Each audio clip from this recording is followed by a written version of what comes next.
Waalaikumsalam warahmatullahi wabarakatuh. Alhamdulillahirrahmanirrahim.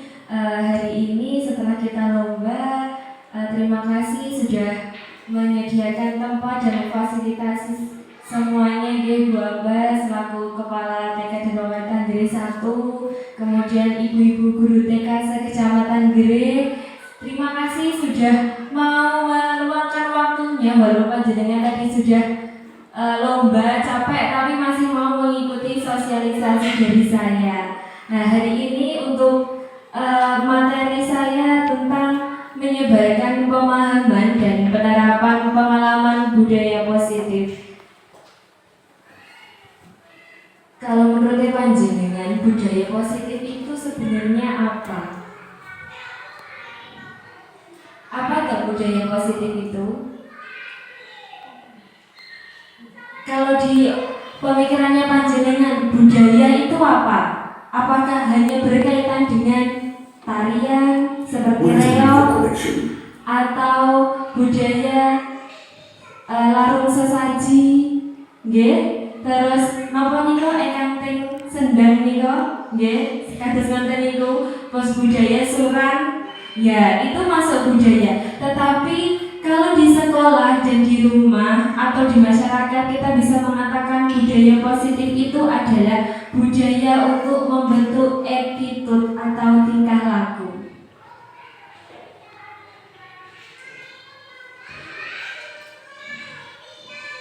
Nah, konsep inti budaya positif. Untuk membentuk budaya positif itu ada beberapa tahapan, Bu. Yang pertama, perubahan paradigma belajar, disiplin positif, nilai-nilai kebajikan, kebutuhan dasar manusia, motivasi perilaku manusia, posisi kontrol guru, keyakinan kelas, dan segitiga restitusi. Kalau paradigma belajar itu, paradigma ini artinya sama dengan cara berpikir kita. Cara berpikir kita tentang belajar. Lanjut kita ke selanjutnya. Nah, ini pembelajaran dengan paradigma baru. Pembelajaran dengan paradigma baru merupakan pembelajaran yang dirancang berdasarkan prinsip pembelajaran berdiferensiasi. Berdiferensiasi ini maksudnya adalah perbedaan. Jadi setiap anak itu mempunyai kemampuan masing-masing, punya keunikan masing-masing. Setiap anak dari lahir itu sudah punya kodrat alami. Kodrat alami itu adalah kemampuan dari karakter yang dimiliki anak itu sudah ada. Jadi kita tidak boleh berpikir anak kecil atau bayi itu sebagai gelas kosong kertas putih, tidak. Tapi anak itu sudah ada goresan walaupun sedikit saja, itu sudah ada. Makanya di sini dinamakan berdiferensiasi, pembelajaran yang berbeda-beda sesuai dengan kemampuannya siswa, sesuai dengan kemampuan anak. Kalau jenengan yang punya anak SD, anak SMP, kita sudah tahu bahwa sekarang itu ada yang namanya P5, gitu Bu. Nah, sebenarnya P5 itu yang dikejar itu ada 6 tahapannya. 1. Berkebinekaan global, beriman bertakwa kepada Tuhan Yang Maha Esa, kemudian gotong royong, kreatif, bernalar kritis, dan mandiri. Pada intinya P5 itu tujuannya adalah untuk kelima ini. Lanjut. Nah, konsepsi tentang teori kontrol. Sekarang kita refleksi atau berkaca pada diri kita sendiri. Saat ini kita mengontrol anak kita atau murid kita itu seperti apa? Apakah panjenengan menganggap anak panjenengan itu sebagai benda seperti yang digambar sini? Jadi ibaratkan ini anak jenengan, kemudian ini tangannya jenengan. Apakah selama ini panjenengan mengontrol seperti ini? Atau jenengan membebaskan anak panjenengan untuk memilih apa keinginannya dia sesuai dengan kemampuannya dia? Kalau kita melihat di sini, anak itu menurut panjenengan itu objek atau subjek. Objek itu benda, kalau subjek itu orang. Jenengan menganggap anak seperti apa? Kalau jenengan menganggap anak sebagai subjek, tentunya kita tidak mengatur seperti ini. Tetapi kita mengarahkan. Ilusi mengontrol murid, ilusi bahwa semua penguatan positif, efektif, dan bermanfaat. Penguatan positif, efektif, dan bermanfaat di sini artinya adalah jenengan memfasilitasi, mendukung, memotivasi, dan mendorong anak jenengan. Misal, contoh dia itu pintar dalam hal bernyanyi. Nah, ibunya juga mendukung bernyanyi. Ya meskipun waktu mandi di kamar mandi gayungnya dibuat mic, ya nggak apa-apa. Ya karena dia memang sedang mengekspresikan diri. Ada lagi, mungkin membacanya masih lambat, tetapi ternyata dia di bidang fisik motoriknya, misalkan berlarinya cepat, terus kemudian dia senamnya bagus, menarinya bagus, itu juga nggak apa-apa. Fasilitasi mereka. Nggak semua anak itu bisa untuk duduk diam kemudian mendengarkan guru, mendengarkan orang tua. Tidak semua seperti itu. Tetapi kita bisa mengarahkan mereka sesuai dengan kemampuannya. Ilusi bahwa kritik dan membuat rasa bersalah mampu menguatkan karakter. Nah, yang ini Bu, rasa bersalah ini loh, ampun tekankan kepada anak. Biasanya, terkadang saya juga pernah. Biasanya kita, kamu loh kok gak masakin ibu. Ini nanti loh bisa membuat rasa bersalah. Apakah nanti efeknya ketika membuat rasa bersalah kepada anak? Satu, Bu, anak nanti akan minder. Kemudian yang kedua, introvert. Introvert itu dia tidak mau membuka diri. Jadi ketika dia bersosialisasi dengan temannya, bisa jadi dia merasa begini, aku nanti kalau begini salah bagaimana? Takutnya seperti itu. Kemudian yang kedua, ilusi bahwa orang dewasa berhak memaksa. Tidak. Anak itu punya kebebasan. Kalau usianya dia 4-9 tahun itu kita ibaratkan dia masih suka bermain dengan dunianya, dia ingin mengenal lingkungan Bu sebenarnya. Jadi kita jangan memaksa dia terus. Saat bermain dengan teman itu juga termasuk belajar.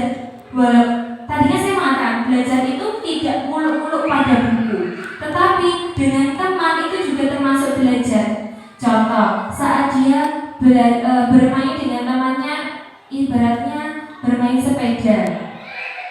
Tetapi di situ ada 3 anak bermain sepeda. Sepedanya cuma ada 2. Mereka juga bisa belajar. Apa yang dia pelajari? Bagaimana cara dia bersosialisasi dengan temannya, berbagi sepeda dengan temannya, itu termasuk belajar.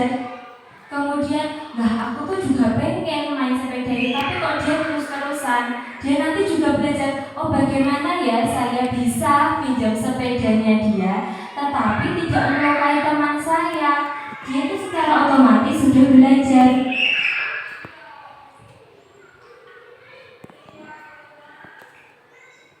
Langsung pada disiplin positif. Nah, disiplin kalau kita selama ingin tahu, disiplin itu pasti kaitannya dengan apa Bu? Tata tertib, aturan, tepat waktu, pakai baju sesuai dengan harinya, kemudian tidak ramai di dalam kelas, membawa disiplin yang di sini itu berkaitan dengan semua hal di mana bisa membentuk karakter siswa menjadi siswa yang mempunyai attitude tinggi. Kita bisa lihat orangnya di sini. Contoh-contoh disiplin positif itu akhirnya tuh kepada nilai kebajikan. Nilai kebajikan itu ada 3 golongannya. Yang pertama, profil pelajar Pancasila, sudah yang saya katakan tadi, beriman, kemudian berkebinekaan global, gotong royong, mandiri, kreatif, bernalar kritis.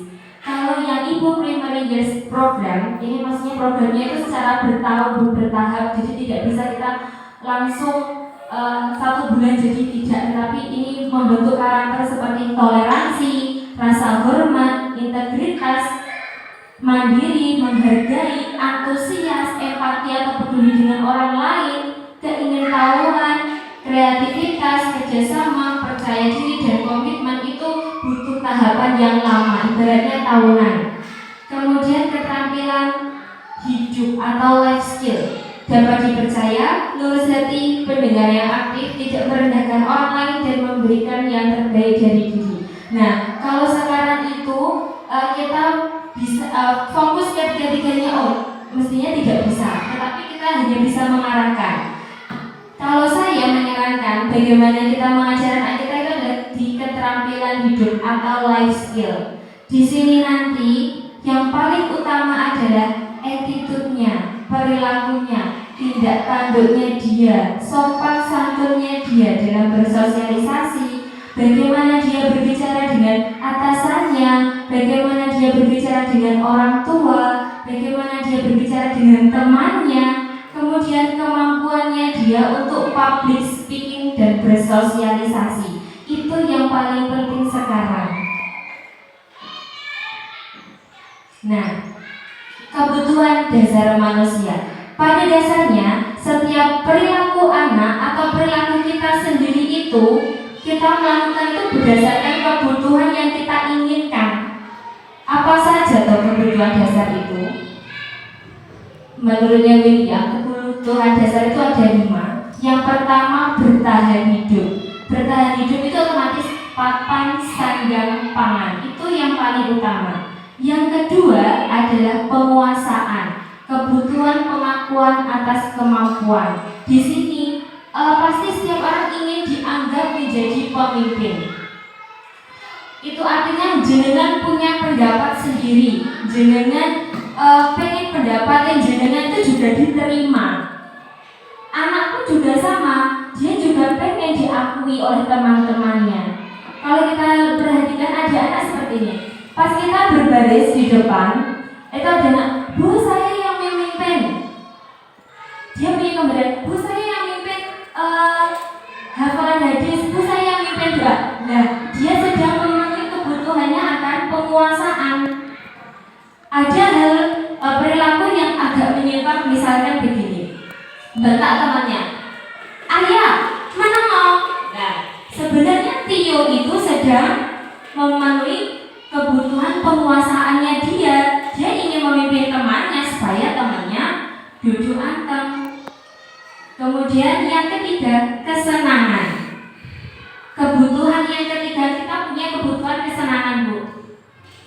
Contoh, misalkan pada hari ini ada satu anak, ibarat kata kita kasih nama Nasa ya. Nasa sedang tidak ingin memegang pensil atau mewarnai. Tapi pada saat itu dia sudah punya mainan dari rumahnya, entah itu Lego, entah itu malam, entah itu permainan yang lain. Nah, sebenarnya dia sedang memenuhi kebutuhan kesenangan. Ya jangan dimarahi, memang dia sedang ingin memenuhi kebutuhannya. Ada lagi, pada saat itu sedang tidak mau sempat membaca atau sedang tidak mau membaca Iqra, tapi dia masih ingin bermain di luar, masih pengen ayunan, juga apa-apa. Memang dia sedang memenuhi kebutuhannya, dia akan kesenangan, ya biarkan dia merasa senang dulu. Tetapi kita berikan dia arahan yang baik dulu, dan tidak memaksa. Nanti ada bocorannya. Yang keempat, kasih sayang dan rasa diterima. Biasanya ini tuh terjadi ketika ada anak misalkan seneng jiliti koncone. Koncone gak nyapa-nyapa plak. Koncone lagi penak duduk. Terus ini apa namanya? Jilbabnya ditarik. Itu sebenarnya dia ingin rasa diterima dan kasih sayang. Itu mesti kan dunia mestinya pasti ada yang bilang gini, Bu, nakal. Bu, gini jiliti. Loh, sebenarnya dia itu sedang memenuhi kasih sayang dan rasa diterima. Ketika dia dipanggil Nisa, Kina, itu dia sudah senang, Bu. Karena ini kebutuhannya dia adalah untuk kasih sayang dan rasa diterima. Kemudian yang kebebasan. Nah, kebutuhan akan pilihan. Kalau kebebasan, apakah selama ini jenengan sudah memberikan kebebasan kepada anak jenengan? Apakah selama ini jenengan lebih memaksa? Coba kita lihat pada diri kita sendiri. Anak itu harus bisa bebas, Bu. Kasihan kalau dipaksa. Motivasi perilaku manusia. Motivasi kita melakukan tindakan itu ada tiga, Bu. Ada dua. Yang pertama nanti dampaknya positif, yang kedua dampaknya negatif. Yang dampak negatif itu untuk menghindari ketidaknyamanan atau hukuman. Yang kedua untuk mendapatkan imbalan atau penghargaan. Jadi ketika melakukan kegiatan, misalkan dia sedang bermain tetapi lupa tidak memberesi, terus dalam hatinya dia begini, lah aku kok gak beresi, aku mesti disenani buah-buah. Nah, berarti dia takut ketidaknyamanan. Terus kemudian kalau seperti ini, aku kok gak memberesi, wah mesti kok buah-buah kok pintar, terima kasih. Lah itu berarti karena penghargaan. Beda lagi kalau dia melakukan sesuatu karena ingin dihargai dirinya, ingin nilai-nilai yang ada di dirinya mereka itu baik, itu akan dia sadar dengan sendiri. Wah, ini itu harus diberesi, karena kalau tidak diberesi nanti aku belajarnya bagaimana. Nah, itu adalah yang positif. Nah, kita sebagai orang tua dan guru itu memberi motivasinya itu di sini, Bu. Membentuk mereka menjadi orang yang mereka inginkan dan menghargai diri sendiri dengan nilai-nilai yang dipercaya. Nilai-nilainya ya tadi, nilai kebajikan tadi yang empati, toleransi, mandiri, kreatif, kemudian jujur, seperti itu. 5 posisi kontrol dulu, Bu. Kita mau kontrol itu ada penghukum, pembuat rasa bersalah, pemantau, manajer, dan teman. Ada yang tahu atau ada yang ingin ditanyakan? Ya. Kalau untuk kontrol dulu. Terima kasih atas waktunya. Kalau guru, kenapa itu diposisikan sebagai penghukum? Posisi kontrol guru sebagai penghukum itu maksudnya bagaimana? Minta tolong dijelaskan. Terima kasih. Posisi guru sebagai penghukum itu kita ingat pas waktu kita sekolah dulu, Bu. Jadi kan masih ingat naik salah. Biasanya misalkan terlambat gitu aja. Kalau dulu saya SMA, terlambat masuk sekolah sama guru saya disuruh keliling lapangan lari muter 10 kali. Nah, itu posisi penghukum. Nah, kalau sekarang, Bu, kita pakai posisi penghukum, sing ada ya kita, Bu, sing masuk ke sel. Kita penghukum, baru kita ya dihukum ganti, seperti itu. Jadi Bu Ekinan mau bertanya? Terima kasih sebelumnya. Bu, kalau kita ini membuat merasa bersalah pada siswa itu bagaimana? Terima kasih. Baik, posisi kontrol guru tentang membuat merasa bersalah itu kata-katanya itu kalau disingkat seperti ini. Berapa kali Ibu harus memberitahu kamu selalu salah. Ada lagi, Bu, misalkan bajunya salah gitu ya. Terus kok gurunya bilang gini, loh, bajumu salah lagi, ibumu apa lupa? Besok jangan diulangi lagi ya. Kalau salah begini kan kasihan teman-temannya, nanti kok bajunya beda sendiri pakai baju bebas. Tolong ya. Nah, itu nanti dia menyebabkan rasa bersalah di dirinya sendiri. Ikan kakap dimakan hiu, salmon cekap, matur thank you. Terima kasih kepada ibu-ibu semuanya sudah meluangkan waktunya pada hari ini. Ya, sedikit ilmu ya, Bu, dari saya. Ya, seperti ini yang dipelajari. Saya pas di poster itu ya, sebenarnya ini yang dipelajari. mengajari lebih pada bagaimana saya menyikapi anak gitu. Ternyata setelah belajar saya ya salah semua Bu. Makin belajar makin dapat ilmunya, oh ternyata selama ini saya mengajar selama nonton itu banyak salahnya. Terima kasih sudah mengikuti pembelajaran pada hari ini, sosialisasi pada hari ini. Saya ucapkan terima kasih. Semoga apa yang kita dapatkan hari ini bisa memberikan manfaat kepada panjenengan semua. Kemudian kita bisa menjadi orang tua dan guru yang terbaik tentunya untuk anak-anak kita semua. Amin. Allahumma fiq ila aqwamit thoriq. Wassalamualaikum warahmatullahi wabarakatuh. Waalaikumsalam warahmatullahi wabarakatuh.